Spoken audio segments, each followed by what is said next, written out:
I'm black, obviously, and I have sort of like a right-wing conservative take on this, similar to you, obviously, but you're not black. And so I give my perspective from that side of the aisle. If you guys don't know this is really interesting. The Israeli lobby in this country has been doing this for a long time. And what they do, and actually specifically with African Americans, they go and look for young, up and coming African Americans. Might have to drop a dime on them. For sure. You know what I'm saying? Stop. I don't like that shit. For sure, bro. I don't like that shit.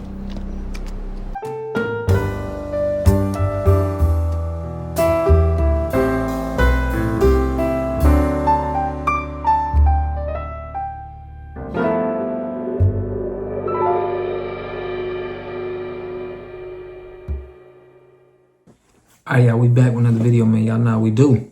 Always pushing help, wealth, and to better understand the self. So, in this video, y'all, we got the same old play they've been running on us.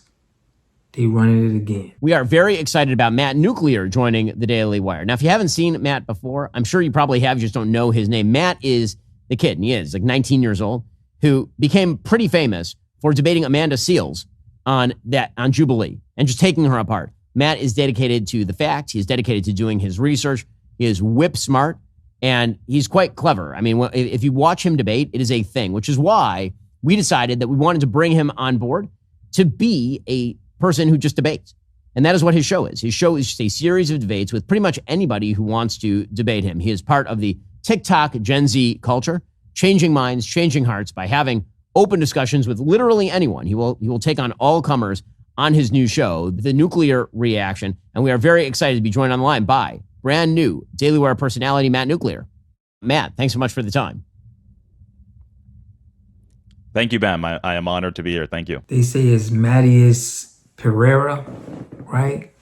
Sounds like it could be may have some Haitian descent there. But the Daily Wire, he's been busted for hiring this guy, and it seems like they have a blackmail on him. Let me explain. Okay, he did a video. I'm gonna show y'all some clips of the video he did with on the Daily Wire, and he brought up foreign policy. So, I mean, first of all, congratulations on the show. It's awesome. It must also be pretty exhausting. I mean, debating people for 2 hours at a time, pretty much every weeknight, and that's a lot. How do you prep for this sort of stuff? Well, I do constant research. I'm constantly reading books and constantly reading academic articles and trying to keep up with things on the media and just doing research even on past and prior events, especially when we're talking about a lot of conflicts in terms of foreign policy, Now, why would he say that he knows so much about foreign policy? Let me break it down to you. And he's representing to be a black man. I'm black, obviously, and I have sort of like a right-wing conservative take on this, similar to you, obviously, but you're not black. And so I give my perspective from that side of the aisle. This is a big problem because the money that America is shipping out for foreign policy, they have to have an excuse for it. And this is why I feel like one of the reasons, it may be more reasons why they got him as a plant, but that's one of the reasons why I feel like he's there. He's there to push foreign policy to make it okay to send money to you-know-who. All right? We ain't got to say who we sending. Y'all know who we sending the money to on foreign policy. The Daily Wire hires this young 19-year-old debater named Matt Nuclear. And what do they really hire him for? What kind of message is he supposed to promote? Let's begin with F2. Other fact, guys, is that Palestinians didn't really exist as an identity in the 1940s, 50s, and even, late 1950s. They became an identity in 1964, and Zahir Mohsin told us why. He was like, hey, this is the reason why this identity will now come up as an identity. That's also another fact that we must not forget. So, well, what are some of the big trends that you're seeing when it comes to the people who are calling in? Obviously, people love the debate. They love the back and forth. But what topics are particularly hot right now? I assume the Middle East, but what else? Right. The topics that are really hot that I see are like things in reference to DEI, things in reference to affirmative action. And a lot of older people that, from all walks of life come in and they're like, okay, like, why do you believe DEI is bad? Why do you believe affirmative action is bad? Why do you believe that, socialism is bad? Why are you for a strong border? Why are you for, free market policies? And so they come in and I give them my sort of perspective on it. And those are the topics that are pretty hot as well. But the main hot one that people really get, thrilled for or excited about is the topic about Israel and the Middle East. He doesn't even really seem invested in the message, right? It seems like he's struggling. He doesn't really buy it himself. But of course he doesn't. He asked Grug. He told Grug, "Hey, so this Orthodox Jew buys me a ticket to go to LA." I say yes, okay. I mean, another time he asked Grug, he's like, something about Israel. Like he doesn't know. He doesn't know, just getting a and paycheck. He doesn't care. He doesn't. Yeah. But this is the thing that shocks me, Cenk. Like at 19, I remember what I was like at 19. Oh, I was alive. I had that twinkle in my eye. I wasn't jaded yet. I thought I had the power to change the world for the better. Like this kid's 19. Like, what are you doing with your life, man? You're just like a mouthpiece for hire? That's your aspiration? What's wrong with you? But if you guys don't know, this is really interesting. The Israeli lobby in this country has been doing this for a long time. And what they do, and actually specifically with African Americans, they go and look for young, up and coming African Americans. I don't want to say their names, but a couple more pundits on CNN, okay?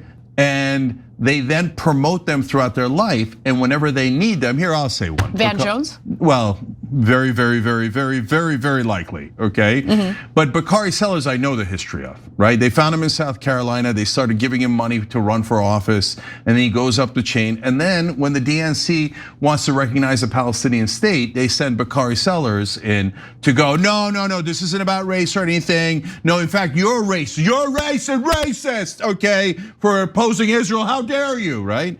And so whenever they need them, these guys that they cultivated come out and support Israel politically and in media. They've been doing this for a long time. It's just that now we can see it with our own eyes. And this kid, they have started publicly so early, and he's gonna get burned up. The rest had time to become a state senator and then a representative or part of the Obama administration, get the legs under him before they become a full-time propagandist for Israel on CNN. It is sort of fascinating how that's risen to the top of the charts over the course of the last couple of years. I have my own theories as to why that has happened, but it is sort of fascinating. This becomes such a litmus test for a lot of people in the online world. Well, what do you find is the difficult issue for you to debate? What's the hardest one that you have a tough time with? I would say probably economics. It would probably be the more difficult one, although typically when I'm talking to the average caller, there's still really no big friction or issue there necessarily. Although typically I'm talking about social policy and foreign policy and some domestic issues here in America. So, obviously the TikTok mind, it tends to be short attention span. How long are each of these debates? How long are these calls lasting on your show? Well, it depends, actually. Sometimes you get a caller that's coming in and he's really mad at you and he's screaming. He's like, how dare you believe this? And sometimes you get people that are calmer and you have maybe a 10-minute. Sometimes if it's a really good conversation, a 20-minute conversation. And it's really exciting because you have the TikTok chat that's going crazy and they're spamming their emojis and they're like, yes, this is great. This is amazing. And you have the YouTube chat and the X chat and, on multiple different social medias, I'm basically streaming. And what's more, interesting about it is that with TikTok, it's kind of rapid fire. People are scrolling through just like, people nowadays, Gen Z especially, is always doom scrolling. And they'll come across a live and they'll see the prompts above and they're like, let me get into this, right? So it depends on really the caller. But they claim, this is allegedly, they claim that Matt Nuclear would have been arrested as a teenager for making shooting intent threat toward a daycare. The public reporting on the subject doesn't mention the name, so it's hard to verify, but AI claims to have identified the link, right? So then it's this that came out that it says, Matt Nuclear arrested for making terroristic threats. Mattias Piera was arrested by Jacksonville Sheriff Office after threatening a daycare. Now, how does this go, to the Daily Wire and all of this? It's definitely backfired on the Daily Wire. And it seems like, this is one of their plans. another Officer Tatum. Looked like he could be Officer Tatum's son. Kind of looked like him. But he speaks very well. He's very articulate for himself. Y'all know what that means. We always see they probably groomed him to speak well, to, want him to seem so smart. They got to stop with this play. They running the same play, and we understanding it now. A community must have three things to have a community in it. You must have a wholly independent economic structure that can provide goods, service, products, and things for your own people, and jobs and tax spaces for your own people. You should at least control four basic things. You should be trying to control water, food, medicine, and energy to be able to survive and compete. Here we got Mr. Pollock. He had a cornfield. He took advantage of a free water test from us, and this is what we found in this water. We found sulfur, we found hardness, and we solved these problems with an easy fix of 2 tanks. So get your free water test today. Stay blessed. Click the link below.